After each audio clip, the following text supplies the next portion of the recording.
I do want to again welcome everybody to this virtual meeting. I know that we're in different times since a couple of months, and it is something that we have to work with. This is the new norm, and we're trying to make the best out of it. And of course, Grain Farmers Ontario has tried to keep its communication out to our farmer members in the proper manner through this pandemic. And so I just want to touch on a couple of points through my presentation that somewhat relate to what happened from last year on to today, but we do have to remember things are somewhat more stressful in the countryside, and of how we have to conduct our businesses on the farms, plus out in the urban and rural settings. So keeping that in mind, that's certainly some challenges that are new to all of us, and we have to work with them. So you will see that I will show a show of hand to flip to the next page, but it's just a heads up to the members that are online that this is not an indication to anything. It's just for the staff to flip the page, because I do not have control of it. So just kind of a reminder that I'm not pulling anything off here. So just a recap a little bit of what had happened. Basically last year, we had a significant struggle during the harvest period. First of all, the crop, we had significant rainfall, cold weather, snow, heavy winds, which created havoc for our farmer members to get that crop in. And on top of it, we were blessed with some other challenges that were thrown at us, and we hoped, all of us, that 2020 would be actually one of those years that we can recoup out of it. But again, as Mother Nature did throw us a little curveball early spring with cooler weather, which created a lot of uneven stands in the corn especially, and maybe not delayed planting, but struggled for the crop to get going. And as I can speak this morning, there was actually quite widespread frosts across Ontario. So that's still to be taken in consideration again as time goes on and harvest gets closer. Those are the challenges that agriculture face. So by building on that, of course, the time moves on, and this year we were actually kind of asked to kind of rethink our strategies about BRMs, and our membership is actually quite vocal and telling us as an organization that we have to invest a little bit more effort and time behind that, and so we have acted towards it. And that's by saying the indication we got, first of all, from the lack of commitment from the government, and second of all, our farmer members basically getting concerned of the lack of those BRM programs. And there I really want to stress, it's not just federal, but it's also provincial, of how that had to be addressed. So by saying that, Grain Farmers Ontario had actually asked the membership through surveys somewhat of how we have to get to where we need to be. So taking that kind of information all in consideration, we decided to launch a full-edged campaign. And by saying that, it's actually a campaign that we as an organization had built a structure behind. And what that does, it actually creates a campaign not just towards one sector of government, but multiple tiered sectors. And we basically had to stop being that nice guy approach all the time because we were not being heard. We needed to ramp up our strength and our push, and we needed to adopt some several tactics that were not used before. So as we go forward on this, it's something new that we're working with as well. And I think until now it has worked quite well. And by doing that, we also had put members call to politicians, and we conducted roughly about 800 calls to Minister of on the federal and provincial side to address those issues. And thank you, members, for helping us along on that front.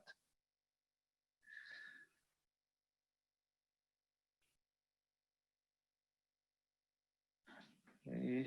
So I'm just going to kind of continue on when they flip the page. So you're going to see on the screen kind of a time frame of where we're from or where we came from to today. Like, it's just going to build on where the strategies came from and the need why we need to work with a ramped up campaign. So going back in August 2019, the U.S. farm aid began, and that created somewhat an indication of what's to come. So what that did, the U.S. government had given money to corn and soybean farmers for trade impacts.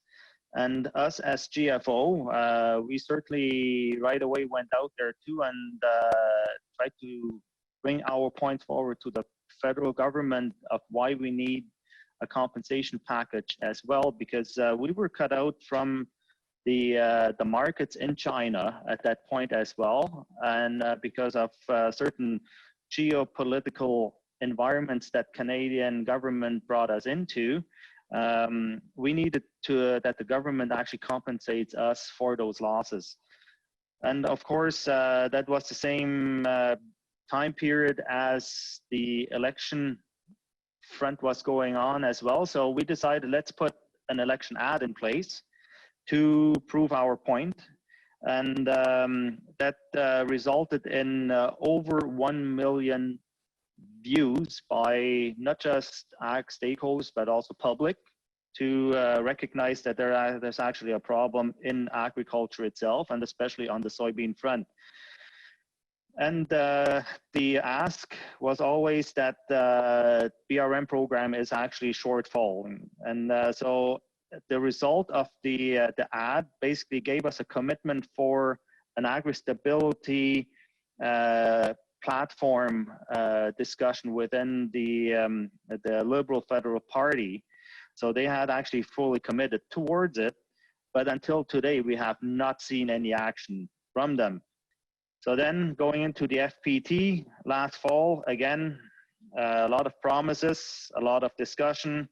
We thought that some action would come through and never realized. So they had committed to another call, FPT call in April, which we had somewhat indications already at that point that no movement would come, because we were already in the pandemic. And of course, at that point, everything had shifted to other discussions moving forward. But as you can see on that graph as well, there had been promises from the federal government on actually paying out certain impacts to agriculture, not just based on carbon tax, but it was a promise that they would actually cover some of the impact from trade, plus some of the impact of harvest. And they called that at the time the harvest from hell payment. And until today, I have not seen a check, and I can guarantee you probably all our farmer members have not seen a check coming in their mailbox to cover those aspects. So moving forward, 2020 February. Please move to the next page. The COVID crisis shut everything down. Of course, the concentration of the governments, of all level of government, shifted to public security and finding the way to mitigate the most impact to society from the COVID crisis. But at that point, the struggle really started for our sector. We had huge impacts on ethanol. It basically dropped to about 50% of its production capacity. That's not just here in Ontario, it's also US and worldwide because of less cars on the road. Livestock has seen significant impact to them because of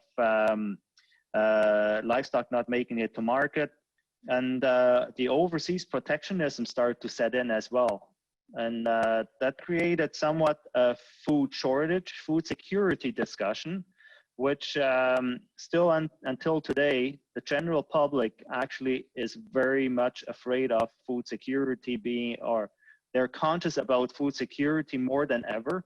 And we are actually seeing an opportunity here where we can leverage our buyers of our commodities and the consumer to get our government to act on our behalf as well.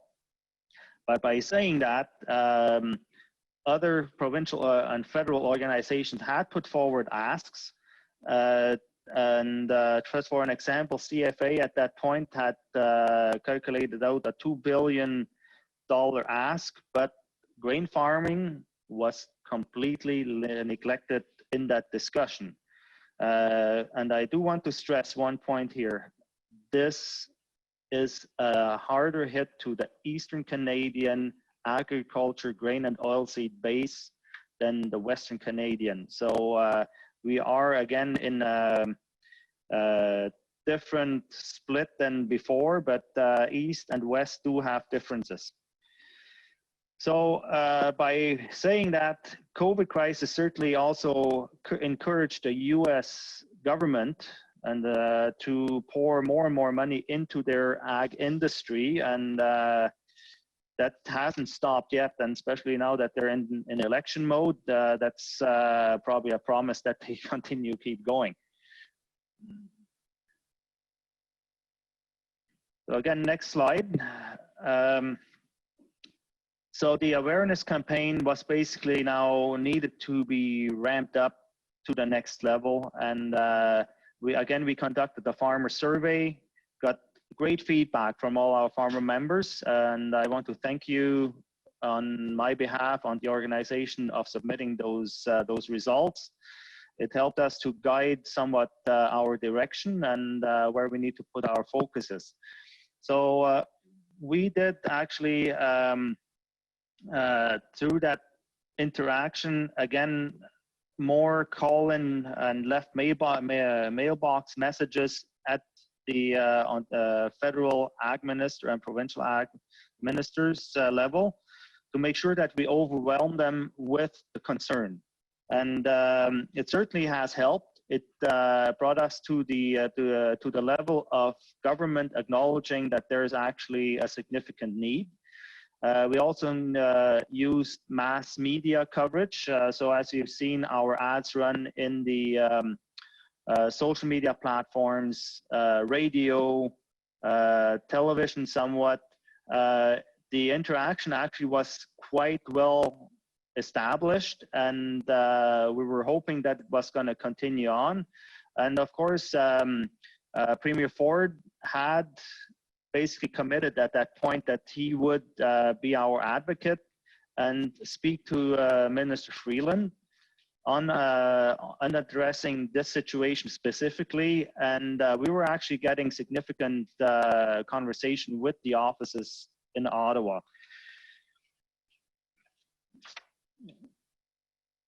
So as most of you know, Premier Ford and his government had committed to a $50 million top-up on the RMP program, which is only a provincial program as we know it. And of course, it would have been nice if the federal government would have put their share of money in, and we wouldn't even be talking about an agri-stability program for our sector. But this is probably a long reach away from us. But certainly the Ontario government had stepped up, has done their part. But we still have to make sure that they do commit to certain aspects. And so they basically had committed to us that they will not put additional premiums on the RMP, which was somewhat of a concern, because when you bring more money in, will there be a reform? No redesign. And I'm hoping that I can get Premier Ford to commit to that again in a public statement, because I think we do not want our program to change a significant amount. And so I do want to stress, I think Premier Ford is working for us, and he has to lead the conversation on the agri-stability file as well moving forward. So just moving on again on the time frames, on the recap. So the federal meetings basically stalled out at a certain point when we had stopped running our first ad section. It came to a complete stall. Again, when you retract or when you step back, you basically become that individual that you don't get recognition anymore, because something else will take over. And that's actually what happened, because we all know that the federal government has its struggles with all their internal functionalities that fall apart. And so there was certainly the chance of media taking up some space around that, and that's what happened. So we did actually had to reform another campaign ad to get it back to a level that we can get heard. So the second ad was launched, new meetings started to develop, but we just want to make sure that the action that we were taken were also taken up by the Premier Ford and Minister Ardeman to work on our behalf. So we use those ads and focus them only towards the federal government, and that we actually do keep the strength of our provincial government working with us. So please move to the tray. Sounds good. So now I think it's time to look ahead somewhat as well, because BRMs, we have not gotten a complete solution to it yet. We have to continue the pressure on government. And I think the pressures are not only federally, yes, maybe in the open front, but behind the scenes, we do have to use the provincial government to our benefit. We need to keep grain farming a part of the conversation. That's an important thing. Another one would be, we need to keep building close government relationships. Of course, we need to nurture those relationships, because today it's one thing, tomorrow it's something else, and we don't seem to be running away from issues at all. We need to keep looking for ways to increase awareness of our issues, and we also need our industry partners to work with us on this, that we're not just alone. But by saying that, we do work through coalitions federally, and we already have certain sectors that are actually reducing their ask, and that would be the Pork Council and the Canadian Cattlemen. They're not asking for the 85% trigger without reference margin limiting. They're actually now at 70% and trying to get a higher payout when they trigger. Of course, it will work for their sectors, but for the grain sector, we do not live the same curves and the same dips in the market than they do. So it would work for them, but it would be a real disastrous program for us, and we do start to see those splits.